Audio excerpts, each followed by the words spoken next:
You're listening to the Sex Addicts Recovery Podcast, a place for sex addicts to share their experiences of recovery, to help break the stigma, myths, and misconceptions of sex addiction. This podcast may contain topics of sexuality, sexual trauma, dysfunction, or other things that may be triggering, so listener discretion is advised.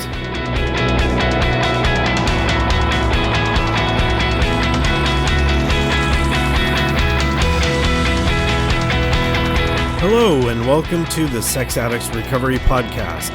My name is Jason, I'm a sex addict, and I will be your podcast host for today. What's going on, everyone? Welcome to episode number 56 of the Sex Addicts Recovery Podcast. This week, I'm happy to be sharing a recording from the quarterly SAA and COSA Speaker meeting. This happened on May 7th, 2022. And this episode will feature Sara P from COSA, and she is from Tucson, Arizona. More about that in a few minutes. Last week, I was hoping to post an interview with some of the committee members for the International SAA Convention, which is coming up May 27th through 30th in Atlanta, Georgia.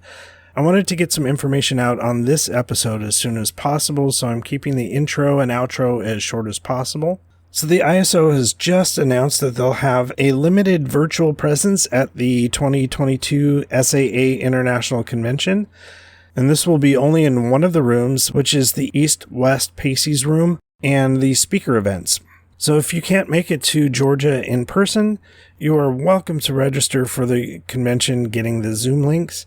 And if you go to the convention website, there is also information on how to get the program that has the full list of events. So you can see what meetings and speaker events are happening when. And again, because this is a public forum, I will not be posting that information publicly, but you are always free to email me at jason@sexaddictsrecoverypod.com, and I can give you that information. Or you can email the ISO directly at info@saa-recovery.org. And they would be happy to share that information with you so that you can register. I am considering registering for some of the Saturday and Sunday events. So the original plan for the episode last week, which didn't happen, would have had some of the convention committee members, and I would have been able to share this information then. But since I just got the links for the SAA and COSA speaker meeting that we had in May, I thought that this would be a perfect opportunity to share that and share this episode. So like I mentioned, the COSA speaker is Sara P from Tucson, Arizona. And in her share, she talked a lot about intimacy avoidance and sexual anorexia.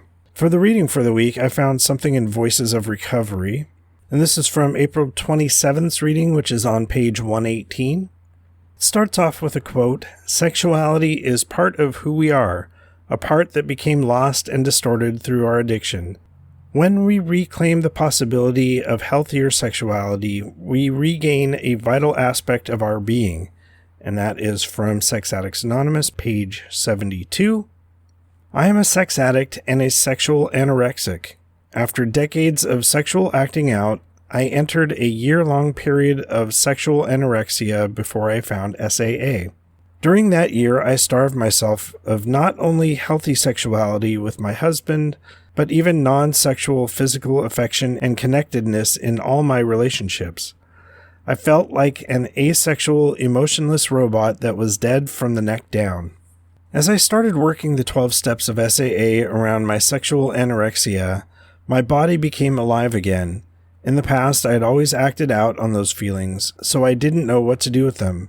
This terrified me, and I prayed for my higher power to remove my sexual feelings. Soon, my higher power spoke to me very clearly. Those feelings are a natural part of being human. Like other dimensions of my being, they are not there to be denied or abused. They are there to be nourished and nurtured. Over the years, the emotions and associations I had with those feelings had been warped and perverted from their original purpose and from the joy and connection they could provide. The path of healing starts by being emotionally connected with myself, and then moving in the belief that my sexuality can be part of a greater connection with my partner and with my life. And the meditation, please teach me how to nourish my sexuality in a healthy way.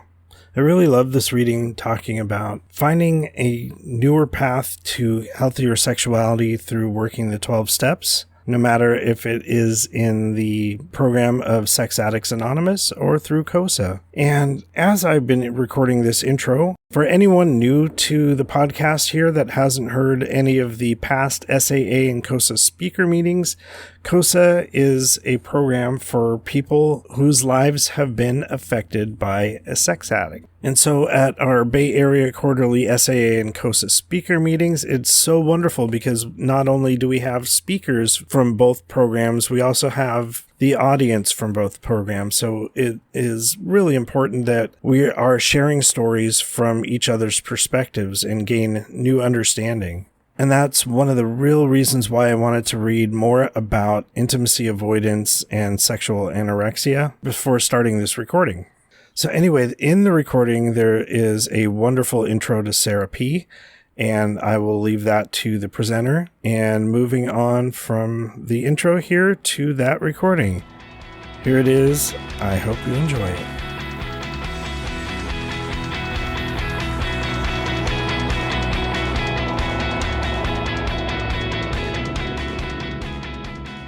Thank you. It is my honor to introduce our first speaker, Sara P. from Tucson, Arizona.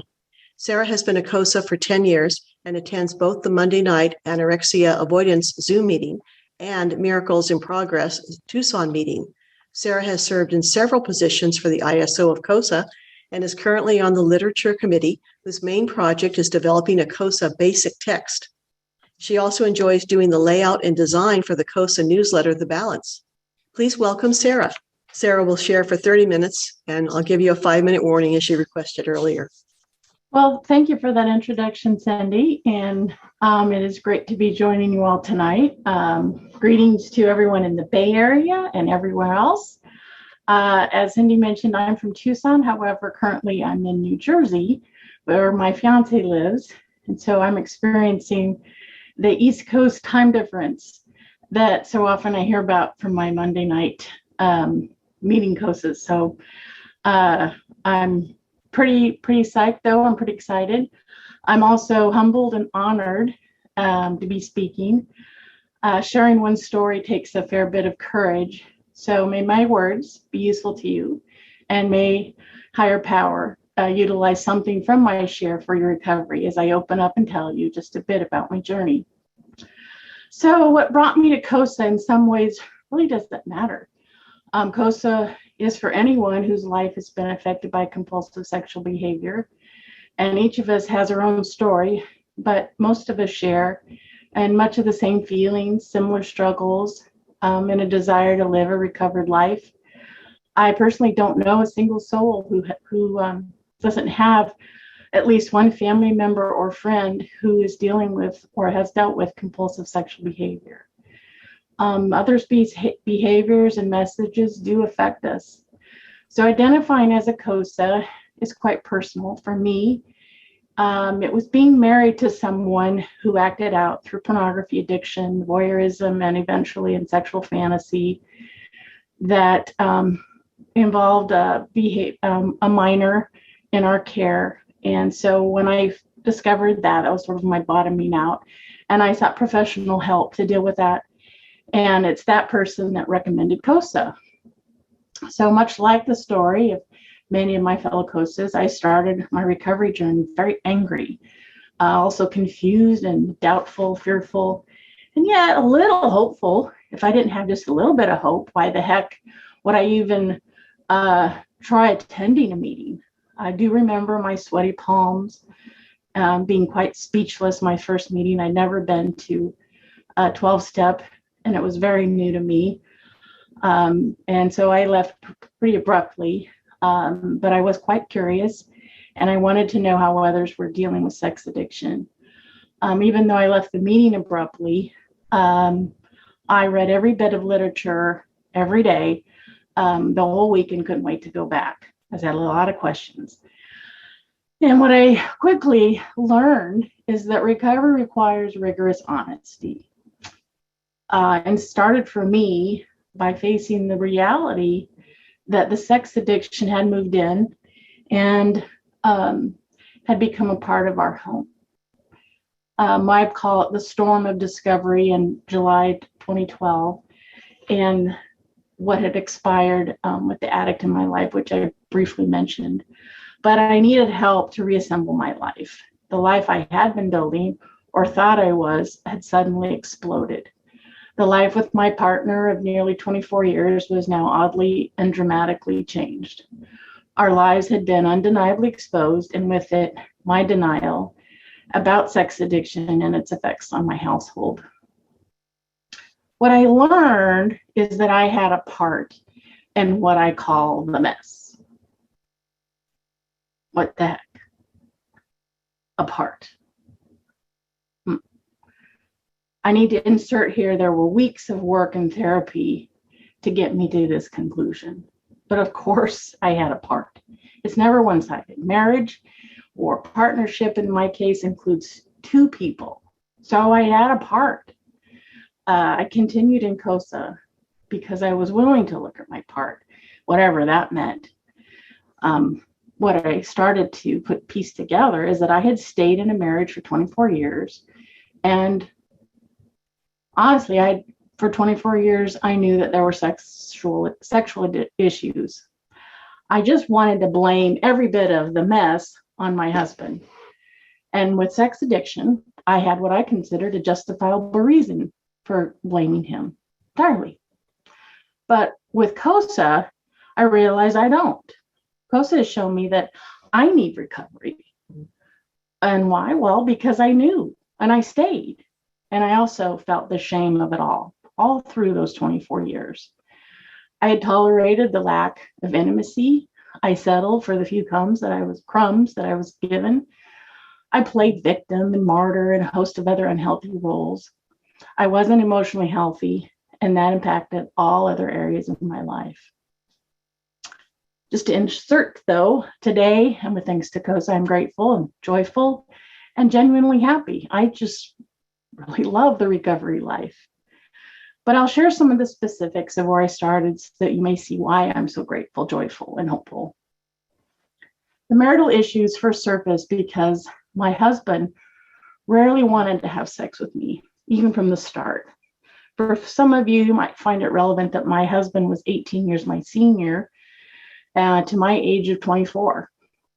I had been a radiant bride, vibrant, full of spunk.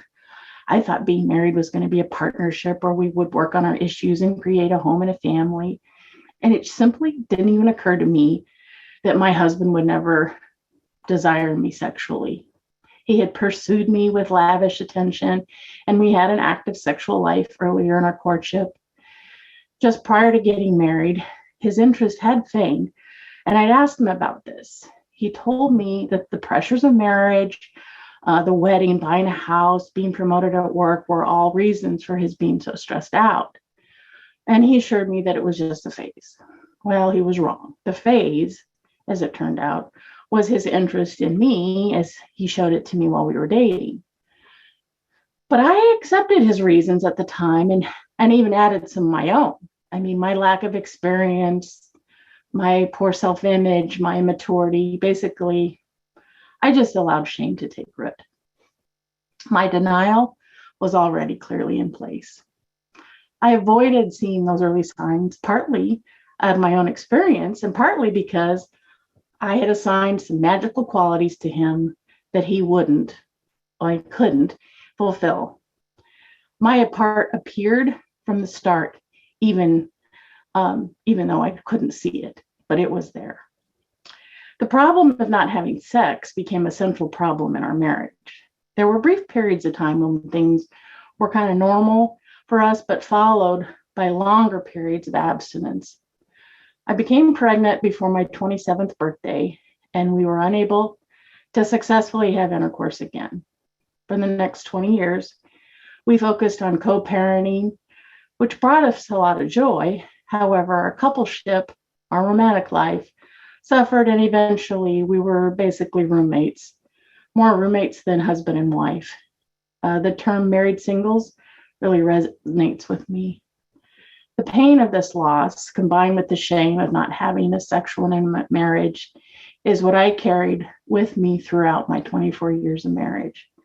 As a COSA, I've been affected by my husband's compulsive sexual acting out, like watching porn, going to peep shows, and other voyeuristic behaviors.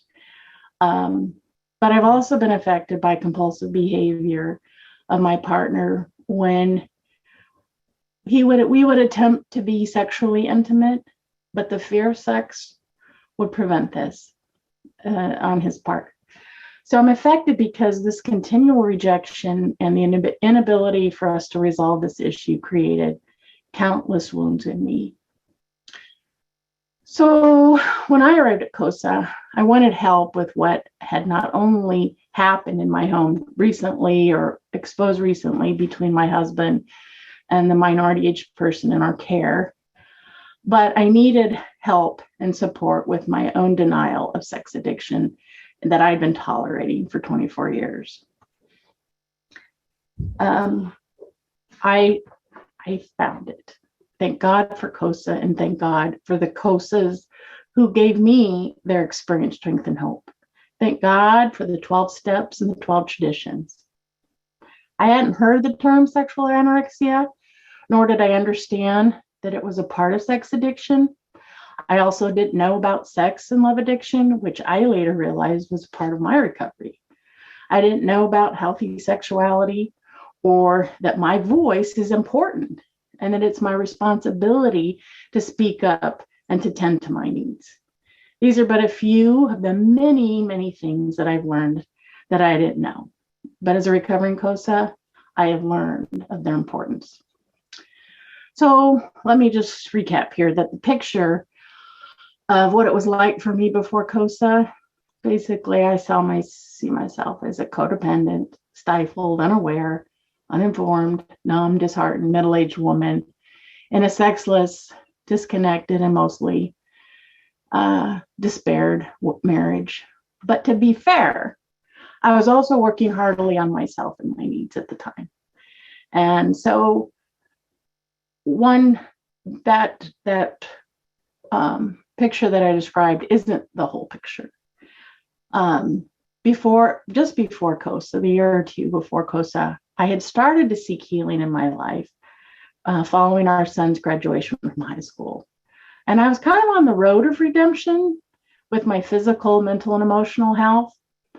I think I was just desperate to find more. But anyway, I believe that because I was on that path, my higher power was there for me in ways I really didn't understand at the time. For instance, just days before this life-altering disclosure in July of 2012, I had said to myself, I think God has something greater for me. I just didn't know that I had to go through all this first. And because within days is when I found out this disclosure, within the week, my life was completely changed. So my husband had moved out of our home by the end of that week, leaving me to face the reality of my life and my life choices. And perhaps I can say my life was apart. So I'm honored and humbled, as I mentioned, to be asked to share my story, because sometimes I forget what it was like then. And in telling my story, I'm reminded of the amazing transformation of my life.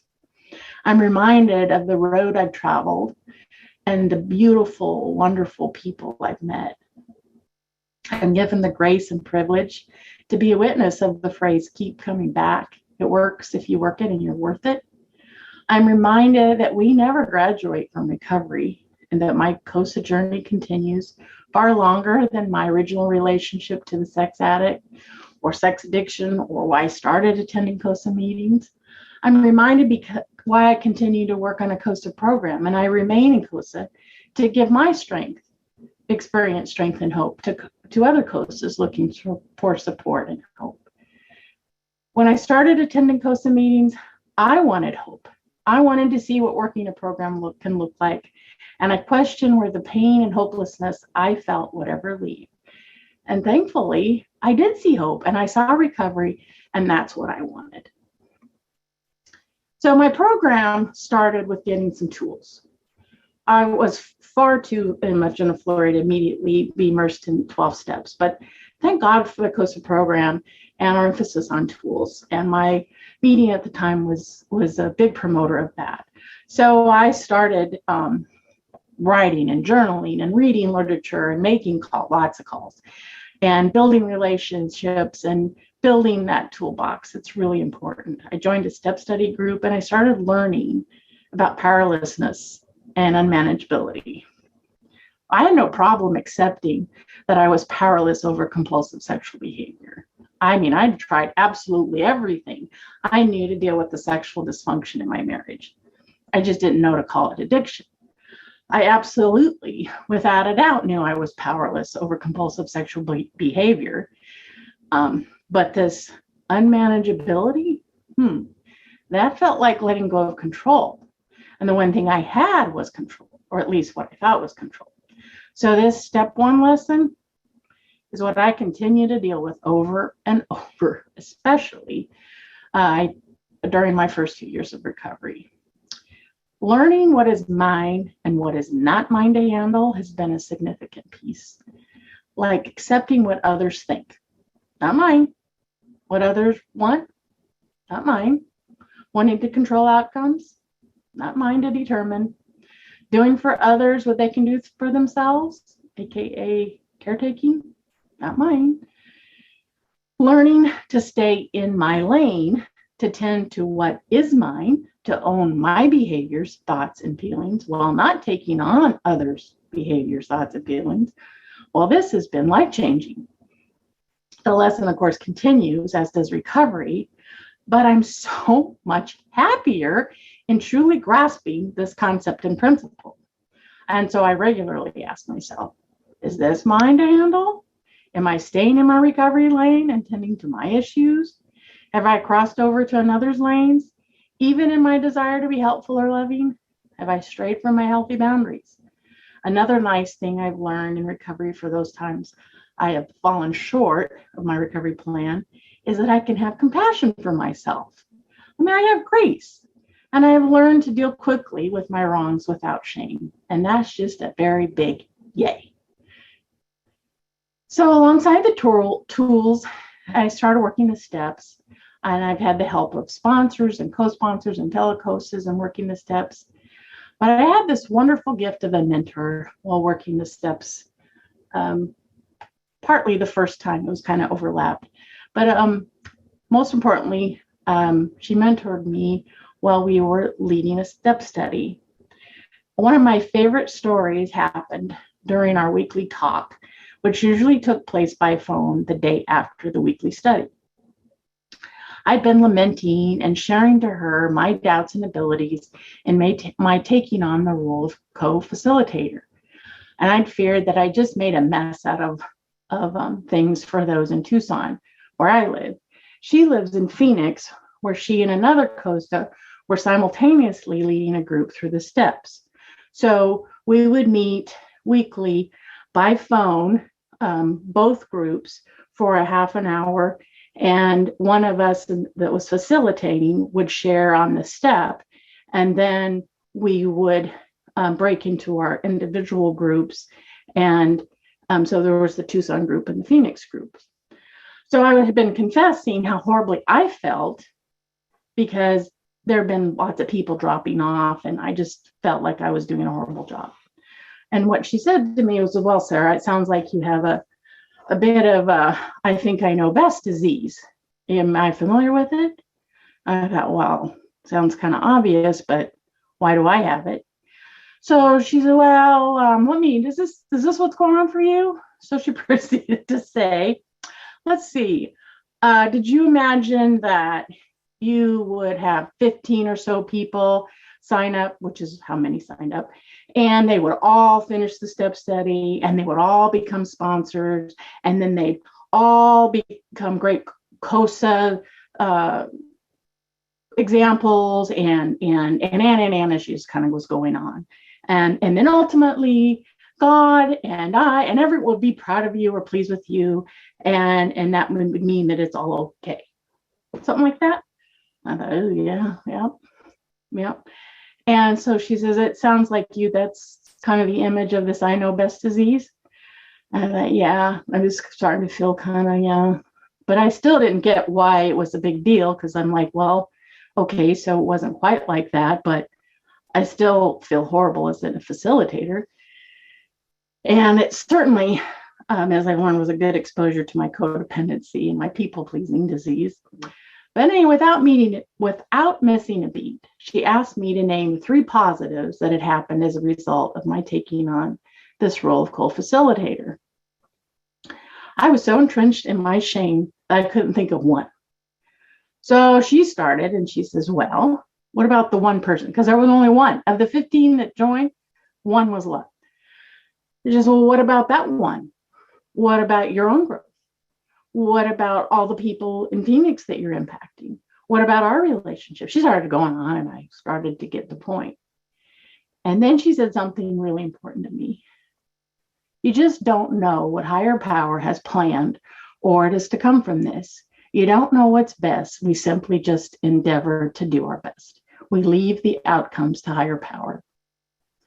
And so I did. And I finished that step study, and I continued to use that same step study with my sponsees to this day. I've used it in other step studies with several COSAs in Tucson. And that same study became a COSA resource and has been used by others in COSA for their step studies. And I've been told even by others in other fellowships. So it is such a reminder to me to remain humble to what higher power is doing, and that I don't know what's best. We simply don't know what we don't know. And that works in a myriad of ways, including what spectacular things may come from simply doing my part with a humble and open heart. So that reminds me about that part, my part. I want to return to my part in what I was calling the mess. By that, I mean what life can throw at us, what can quickly mount when we avoid. It's the mess of dysfunction from addiction, codependency, life patterns, and the wounds from childhood. It's the mess that we don't want to deal with. It's more than the marriage or even addiction. It's what's under the addiction. It's the dances we do with others, especially around our avoidant and addictive behaviors. So I needed to not only see my part during the years of feeling rejected, abandoned, and undesired, but I needed to uncover why and what was it about these behaviors. Because although my marriage had lacked so much, I still longed for intimacy and I wanted to experience a healthy romantic relationship.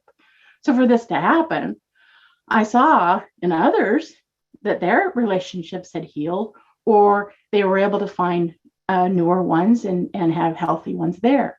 So if it worked for them, it could work for me. And I leaned into my recovery program alongside the work I was doing in therapy. So getting underneath all those behaviors into the reasons why I avoid, medicate, and deny, really, that's not a quick and easy process. But as I healed, I also embraced learning what I didn't know. Sex addiction opened a whole new world of sexuality in general. And I wanted to know what healthy sexuality was. I discovered I wasn't the only one with those questions. So I would lean in and learn and share and reveal, but then I would share my experience, strength, and hope on this topic at meetings and conventions and where else. So part of this desire for healthy sexual behavior came from my 4-step sexual conduct inventory. I learned about my sex and love addiction, as I mentioned, and this was certainly about owning my part. So in my step 9 amends to my ex-husband, I addressed that behavior, that while we were dating, it wasn't just him that was acting out. I had figured out that I had been an acting out partner, but I had to accept that he was too. He was my acting out partner, because all of that attention and adoration was all part of my love addiction. And what I learned is we were just like two magnets drawn to each other. And that even though I wanted to blame him for his part, that he had this sex addiction, he knew. I mean, I had a lot of anger about that. But when I realized I had a part in that too, I had created this fantasy of our lives and not really being able to see him for who he was, that this dance was both of our parts. And so that actually, in a wonderful way, brought me peace. And when I was able to own that part, I was able to see why things kind of mounted the way they did. So one of the parts one of the aspects of owning this part was joining the anorexia and avoidant meeting. And it's through this meeting that I've learned even more about my avoidant behavior.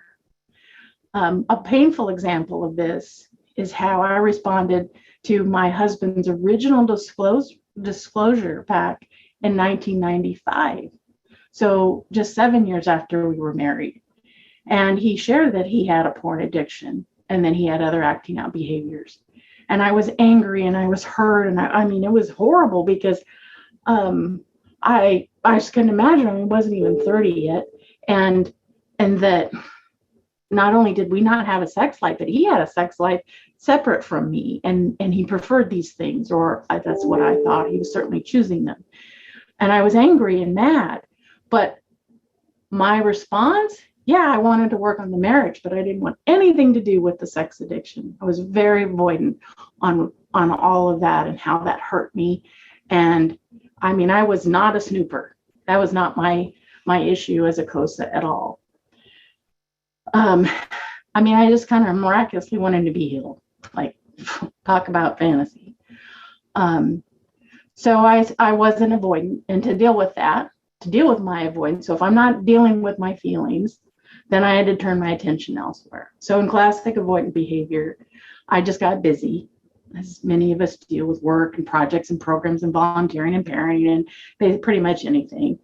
And I sort of remained oblivious. I mean, I was very much willing to work on the marriage, like I said, but oblivious to what was really going on. And there was a lot more about his program, but this is about my recovery. And we certainly didn't find 12-step at that time. No one pointed us in the direction of SAA or COSA. So in addition to avoiding and helping me avoid, I ate, I shopped, I watched TV, I played games, I did pretty much all the numbing. I privately smoked.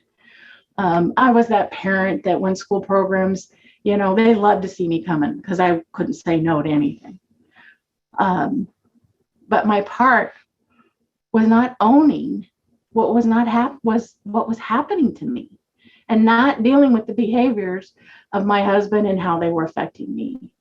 But by doing my recovery work, I have learned to identify my shame, identify when I'm medicating, identify my avoidance, and all the other areas where I was a part of the addictive cycle in our home. And I'm finally able to let go of what's not mine and give his recovery entirely to him. So in my 9-step amends to my ex-husband, I was honestly able to just own all that behaviors in my marriage and have a peace about myself and let his recovery be his.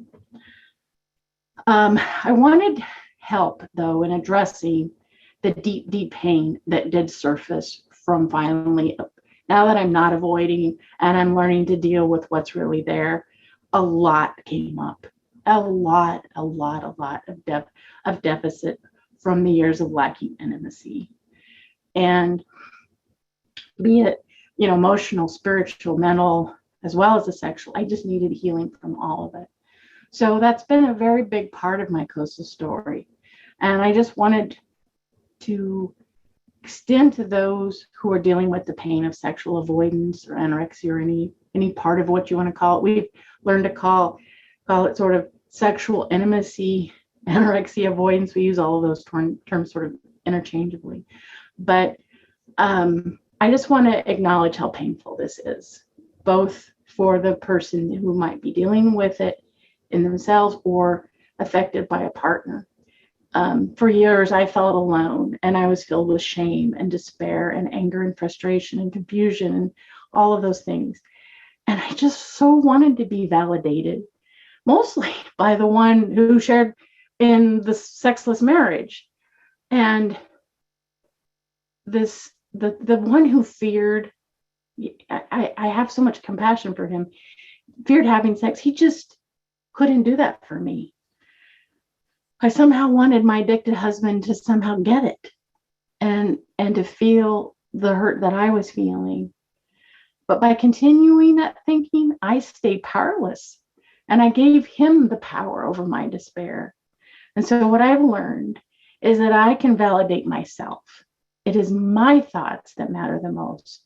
It is what I am telling myself that has the most impact.